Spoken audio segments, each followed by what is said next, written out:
ಶಾರದಾ ಶಾರದಾಂ ಭೋಜವದನಾ ವದನಾಂಬುಜೇ ಸರ್ವದಾ ಸರ್ವದಾಸ್ಮಾಕಂ ಸನ್ನಿಧಿಂ ಸನ್ನಿಧಿಂ ಕ್ರಿಯಾತ್.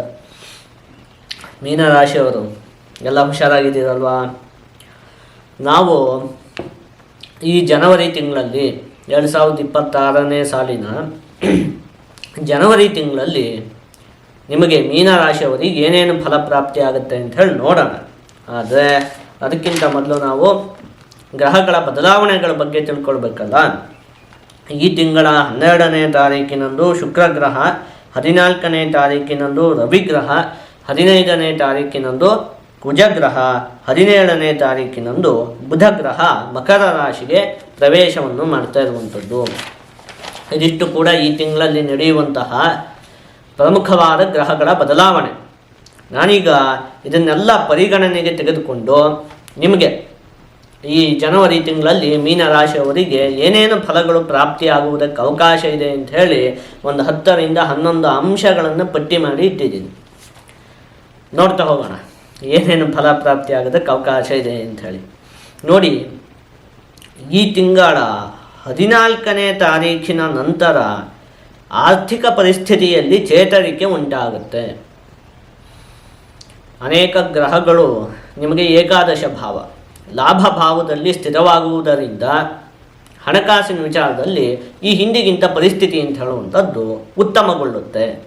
ಯಾವಾಗ ಒಂದು 12ರಿಂದಲೇ ಆರಂಭ ಆಗುತ್ತೆ, ಒಂದು 14ರಿಂದ ಅಂತೂ ನಿಮಗೆ ಅದರ ಅನುಭವ ಅಂತ ಹೇಳುವಂಥದ್ದು ಉಂಟಾಗುತ್ತೆ. ಇನ್ನು ಹೋದ ತಿಂಗಳಂತೆ ಈ ತಿಂಗಳು ಕೂಡ ಉದ್ಯೋಗಕ್ಕೆ ಸಂಬಂಧಪಟ್ಟಿರುವಂತಹ ವಿಚಾರಕ್ಕೆ ಉತ್ತಮವಾಗಿದೆ. ನೋಡಿ, ಉದ್ಯೋಗವನ್ನು ಬದಲಾವಣೆ ಮಾಡಬೇಕು ಅಂತ ಹೇಳಿ ಅಂದುಕೊಳ್ತಾ ಇದ್ದರೆ ಈ ತಿಂಗಳು ನೋಡಿ ತುಂಬ ಚೆನ್ನಾಗಿದೆ, ಅವಕಾಶ ಇದೆ. ಏನೋ ಒಂದು ಉದ್ಯೋಗ ಮಾಡ್ತಾ ಇರ್ತೀರಿ, ಆ ಉದ್ಯೋಗದಲ್ಲಿ ಏನೋ ಅಷ್ಟೊಂದು ತೃಪ್ತಿ ಇರುವುದಿಲ್ಲ, ಇನ್ನೊಂದು ಬೇರೆ ಯಾವುದೋ ಉದ್ಯೋಗ ಮಾಡಬೇಕು, ಉದ್ಯೋಗದಲ್ಲಿ ಬದಲಾವಣೆ ಮಾಡಬೇಕು ಅಂತ ಹೇಳಿ ಅಂದ್ಕೊಂಡಿದ್ರೆ ಅದಕ್ಕೆ ಈ ತಿಂಗಳು ತುಂಬ ಚೆನ್ನಾಗಿದೆ.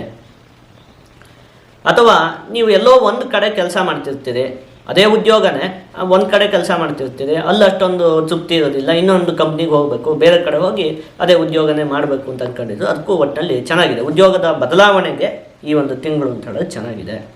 ಇನ್ನು ಉದ್ಯೋಗದಲ್ಲಿ ವರ್ಗಾವಣೆಯನ್ನು ಅಪೇಕ್ಷೆ ಮಾಡ್ತಾ ಇರುವವರಿಗೂ ಕೂಡ ಈ ತಿಂಗಳಲ್ಲಿ ಅವಕಾಶ ಇದೆ. ಎಲ್ಲೋ ಒಂದು ಕಡೆ ಉದ್ಯೋಗ ಮಾಡ್ತಾ ಇರ್ತೀರಿ, ಆದರೆ ಆ ಊರು ಅಷ್ಟು ಇಷ್ಟ ಇರೋದಿಲ್ಲ, ಬೇರೆ ಊರಿಗೆ ವರ್ಗಾವಣೆ ಆದರೆ ಚೆನ್ನಾಗಿರುತ್ತೆ ಅಂಥೇಳಿ ಒಂದಷ್ಟು ಪ್ರಯತ್ನ ಪಡ್ತಾ ಇರ್ತೀರಿ ವರ್ಗಾವಣೆ ಆಗುವುದಕ್ಕೆ. ಹಾಗೆಲ್ಲ ಇದ್ದರೆ ನೋಡಿ, ಆ ಥರ ಉದ್ಯೋಗದಲ್ಲಿ ವರ್ಗಾವಣೆಯನ್ನು ಅಪೇಕ್ಷೆ ಮಾಡ್ತಾ ಇರುವಂತಹ ವ್ಯಕ್ತಿಗಳಿಗೂ ಕೂಡ ಈ ತಿಂಗಳಲ್ಲಿ ಅವಕಾಶ ಅಂತ ಹೇಳುವಂಥದ್ದು ಉಂಟು. ಮುಖ್ಯವಾಗಿ ನೀವು ಈ ತಿಂಗಳಲ್ಲಿ ಸಾಲಗಳಿಂದ ಒಂದಷ್ಟು ದೂರ ಇರಬೇಕಾಗತ್ತೆ. ಸಾಲವನ್ನು ಮಾಡುವಂಥದ್ದು ಬೇಡ, ಸಾಲವನ್ನು ಕೊಡುವಂಥದ್ದು ಬೇಡ. ಇನ್ನು ಮುಖ್ಯವಾಗಿ ಯಾರೋ ಸಾಲ ಮಾಡ್ತಾ ಇರ್ತಾರೆ, ಅದಕ್ಕೆ ನೀವು ಜಾಮೀನು ಹಾಕುವಂಥದ್ದು ಅಂಥದ್ದಕ್ಕೂ ಹೋಗುವಂಥದ್ದು ಬೇಡ. ಈ ಸಾಲದ ವಿಚಾರದಿಂದ ಸಂಪೂರ್ಣವಾಗಿ ನೀವು ದೂರ ಇರುವಂಥದ್ದೇ ಒಳ್ಳೆಯದು. ಕುಟುಂಬಕ್ಕೆ ನೀವು ಈ ತಿಂಗಳಲ್ಲಿ ತುಂಬ ಸಮಯವನ್ನು ನೀಡ್ತೀರಿ.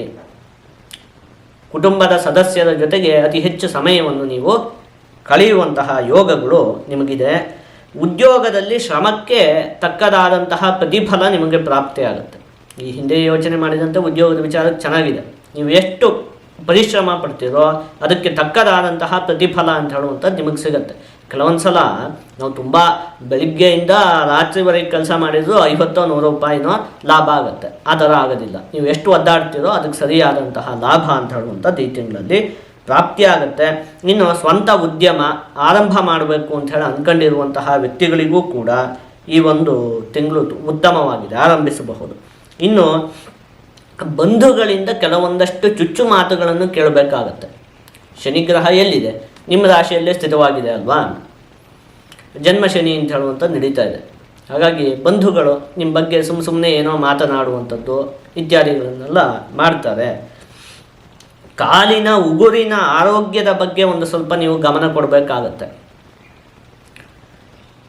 ಎಲ್ಲೋ ನಡೆಯುವಾಗ ಉಗುರಿಗೆ ಪೆಟ್ಟಾಗುವಂಥದ್ದು ಇರಬಹುದು, ಅಥವಾ ಉಗುರು ಸುತ್ತು ಉಂಟಾಗುವಂಥದ್ದು ಇರಬಹುದು. ಈ ರೀತಿಯಾಗಿ ಉಗುರಿನ ಆರೋಗ್ಯದ ಬಗ್ಗೆ, ಕಾಲಿನ ಉಗುರಿನ ಆರೋಗ್ಯದ ಬಗ್ಗೆ ಒಂದು ಸ್ವಲ್ಪ ಗಮನ ಕೊಡಬೇಕಾಗತ್ತೆ. ಇನ್ನು ಹೈನುಗಾರಿಕೆ ಮತ್ತು ಕೃಷಿಗೆ ಸಂಬಂಧಪಟ್ಟಿರುವಂತಹ ವೃತ್ತಿಯನ್ನು ಮಾಡ್ತಾ ಇರುವಂತಹ ವ್ಯಕ್ತಿಗಳಿಗೆಲ್ಲ ಈ ತಿಂಗಳು ತುಂಬ ಚೆನ್ನಾಗಿದೆ, ಉತ್ತಮವಾಗಿ ಲಾಭ ಅಂತ ಹೇಳುವಂಥದ್ದು ಉಂಟಾಗುತ್ತೆ. ತಂದೆ ತಾಯಿ ಮತ್ತು ಗುರು ಹಿರಿಯರ ಮಾತಿಗೆ ನೀವು ವಿರುದ್ಧವಾಗಿ ನಡೆದುಕೊಳ್ಳಬಾರ್ದು. ನಿಮ್ಮ ತಂದೆ ತಾಯಿಗಳಾಗಿರಬಹುದು ಅಥವಾ ದೊಡ್ಡ ಸ್ಥಾನದಲ್ಲಿರುವಂತಹ ವ್ಯಕ್ತಿಗಳು, ವಯಸ್ಸಿನಲ್ಲಿ ದೊಡ್ಡವರು, ಇವರೆಲ್ಲ ನಿಮಗೇನಾದರೂ ಹೇಳಿದರೆ ಅವ್ರು ಏನು ಹೇಳಿರ್ತಾರೋ ನೀವು ಅದೇ ರೀತಿಯಾಗಿ ನಡೆದುಕೊಳ್ಬೇಕು. ಅವರ ಸಲಹೆ ಸೂಚನೆಗಳನ್ನೆಲ್ಲ ನೀವು ಪಾಲನೆ ಮಾಡಬೇಕು. ಆಯಿತಾ? ಆ ರೀತಿ ಮಾಡಿದರೆ ನಿಮಗೆ ಯಾವುದೇ ತೊಂದರೆ ಅಂತ ಹೇಳುವಂಥದ್ದು ಈ ತಿಂಗಳಲ್ಲಿ ಉಂಟಾಗುವುದಿಲ್ಲ. ಇನ್ನು ಮುಖ್ಯವಾಗಿ ಆದಷ್ಟು ನೀವು ಈ ತಿಂಗಳಲ್ಲಿ ಆಂಜನೇಯ ಸ್ವಾಮಿಯ ಆರಾಧನೆಯನ್ನು ಮಾಡಬೇಕು. ನೀವು ಹೀಗೆ ಮಾಡಿದರೆ ನಿಮಗೆ ಯಾವುದೇ ಅಶುಭ ಫಲ ಅಂತ ಹೇಳುವಂಥದ್ದು ಪ್ರಾಪ್ತಿಯಾಗುವುದಿಲ್ಲ. ಎಲ್ಲ ಶುಭ ಫಲಗಳು ಕೂಡ ಸಂಪೂರ್ಣವಾಗಿ ಪ್ರಾಪ್ತಿಯಾಗತ್ತೆ.